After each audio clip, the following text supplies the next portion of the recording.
Bonjour à tous, on est dans la Mustang GT, un V8 de 5 litres.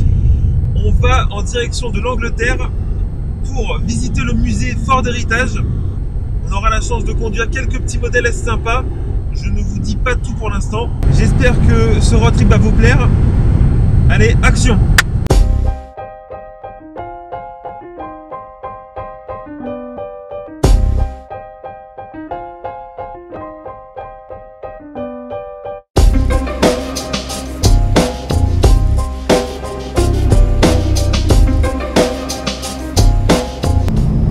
Je suis au volant de la Mustang GT. Et bah franchement ça fait vraiment très bizarre de conduire une voiture avec ce moteur, un tel moteur. Là on est sur l'autoroute en direction du Cap Griné où on va déjeuner. Et franchement c'est vraiment un kiff de conduire une telle voiture pour un road trip. On va faire plus de 1000 km sur les 2 jours. Et franchement, je pense que on a choisi la meilleure voiture. Elle est très confortable. On sent vraiment l'américaine avec un confort de suspension assez agréable. Et puis ce glougloutement en permanence du V8 dès l'instant qu'on va écraser la pédale. Écoutez. Oh là là, c'est incroyable. C'est vraiment jouissif. Vraiment jouissif, c'est le mot, c'est jouissif.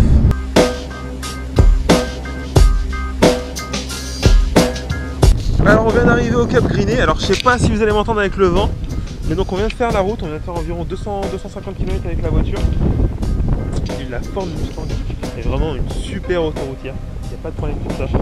On s'est vraiment éclaté avec, je vous laisse l'admirer. Donc là avec le soleil on voit bien son petit reflet un peu gris, vert. Limite un peu vert anglais, vert bouteille. C'est parfait pour l'événement en plus. C'est vraiment magnifique. Des jantes de 19 pouces. C'est vraiment super classe, ça y va super bien. Voilà, je fais un petit peu le tour avec vous en vitesse.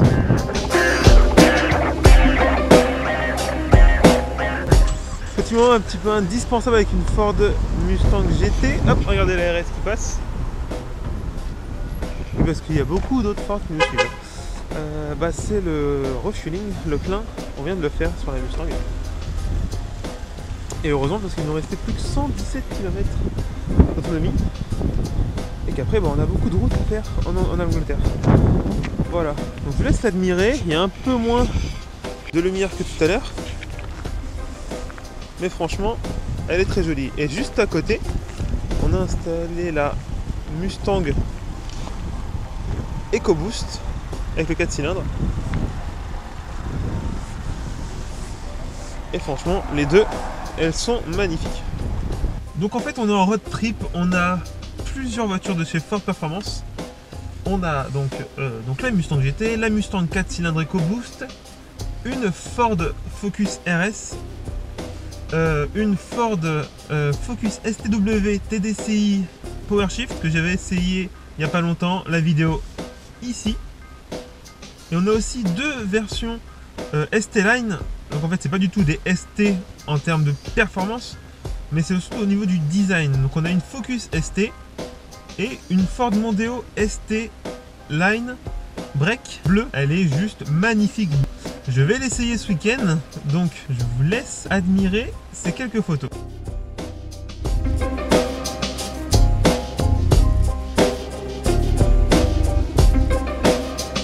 Voilà, donc on va bientôt partir pour l'Eurotunnel.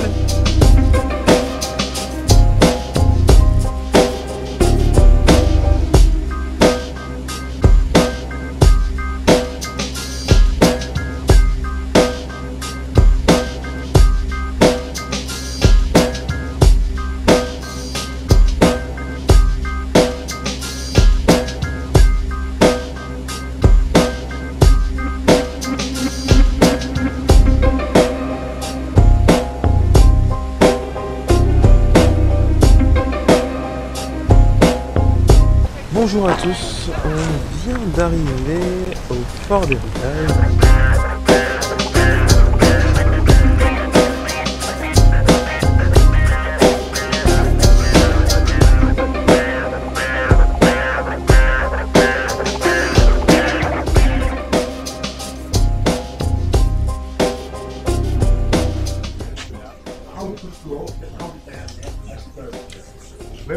neutral. Yeah. To get top gear, right, that is your handbrake. That takes handbrake off. That brings top gear up. Okay. That's your reverse gear. That's your brake. Right, the brake's not on the wheels. If you look at the wheels, there's no brakes on. That's on the transmission, surround the shaft, grips the shaft. That's that brake. That's your accelerator. That's what they call advancing retard, the sparking of the engine. Donc voilà, on est dans le musée. Là, c'est pour moi une des voitures les plus incroyables. C'est le Supervan. Donc c'est sur base de Ford Transit avec un moteur de Cosworth. Alors c'est juste incroyable. Regardez dedans. Je sais pas si vous allez voir devant le moteur, mais le moteur en fait est à la place de la marchandise qu'on met normalement dans un Ford Transit. Et regardez-moi tout le tour là. C'est juste incroyable comme voiture. Incroyable. C'est juste une voiture de dingue. Mind your ears, okay? Yep.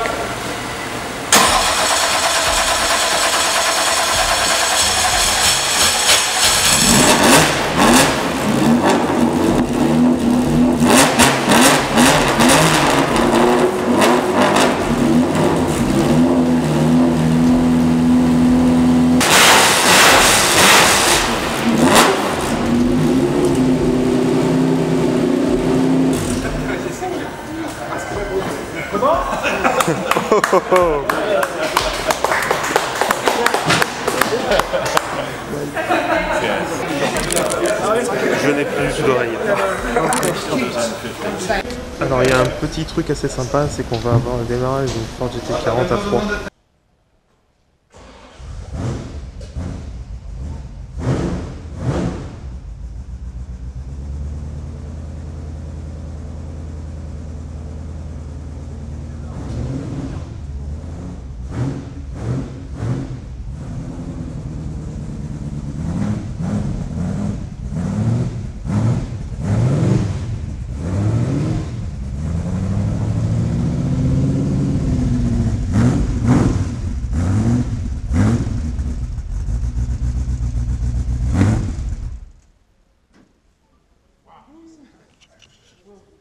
Voici le dernier modèle de RS200 produit, la 2000 sur 2000.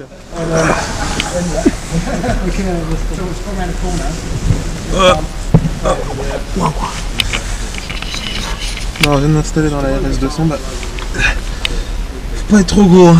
C'est très étroit. Et c'est la version de route, hein. C'est pas la version de rallye. Et bien voilà, c'est fini, on vient de quitter le musée Ford Heritage. Alors je dis musée, en fait c'est pas un musée, c'est vraiment en fait une sorte d'atelier. Environ 125 modèles qui sont conservés dans cet atelier. Ça va de la Ford T jusqu'à une toute nouvelle Ford Focus RS. Franchement c'est vraiment incroyable de voir tous ces modèles, toute l'histoire de Ford réunie dans un seul endroit. On a pu monter en passager de la Ford Focus RS 500, vraiment un gros plaisir. On a même essayé, on a même pu être passager de la Ford RS 200. Alors pour moi, c'est vraiment été un rêve de monter dans cette voiture. Le mécanicien qui était à son volant n'a pas du tout ménagé la bête. Il a envoyé sans s'arrêter et franchement, c'était vraiment un gros plaisir d'être en passager avec cette voiture. On a pu aussi essayer en tant que conducteur la Ford Focus RS MK1 et MK2. Franchement, deux voitures super intéressantes, super sympas. La Ford Focus MK2 m'a vraiment surpris par sa bestialité, sa puissance. Franchement, c'est vraiment une voiture incroyable. Vraiment, même en seconde, en fond de seconde, on continue à glisser. Je suis sûr qu'en troisième, on peut encore glisser. Franchement, une voiture d'une bestialité juste incroyable. Je comprends pourquoi ils sont passés aux 4 motrices sur la dernière génération. J'ai pu aussi essayer la Sierra RS Cosworth. Alors, pour certains, c'est vraiment un mythe. J'ai compris pourquoi.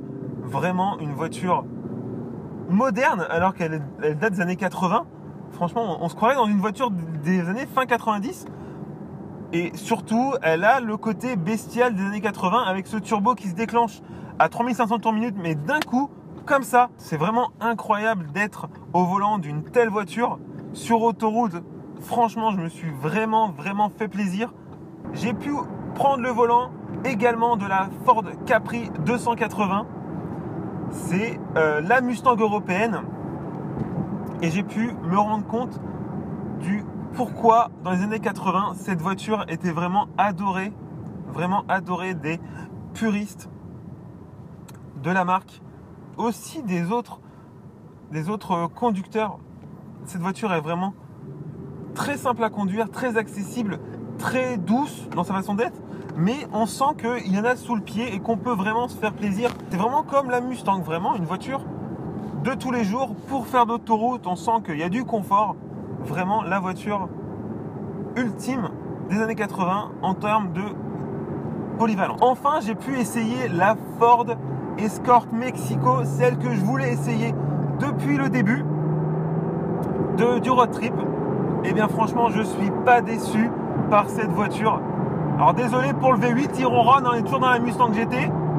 On arrive sur l'autoroute anglaise. Oui, donc là, l'Escort Mexico. Vraiment, en plus, la livrée qu'on avait orange était vraiment magnifique. J'ai vraiment pu, mais j'ai adoré quoi. C'était vraiment super. Une voiture de dandy. C'est pas du tout la voiture avec laquelle on va pousser dedans comme une RS. C'est vraiment la voiture faite pour rouler tranquillement, pour se balader avec sa chérie ou pour draguer des filles. C'est vraiment la voiture qui va attirer surtout le regard. Vraiment un petit bijou. Je tiens vraiment à remercier Ford pour ces 2 jours. Ça a vraiment été un plaisir, mais un plaisir. Vous pouvez pas vous imaginer à quel point pour moi. J'ai vraiment toujours aimé Ford et pouvoir prendre en main les modèles de la gamme qui vont des années 70 jusqu'à aujourd'hui, ça a vraiment été un pur plaisir. Vraiment merci encore une fois. Je tiens aussi à vous remercier pour nous suivre. Ça fait vraiment chaud au cœur de voir qu'on a beaucoup de vues sur nos vidéos et beaucoup d'interactions sur le site et sur les réseaux sociaux. Je vous laisse avec le bruit du V8 de la Ford Mustang. À bientôt sur Blog Automobile. Wouhou!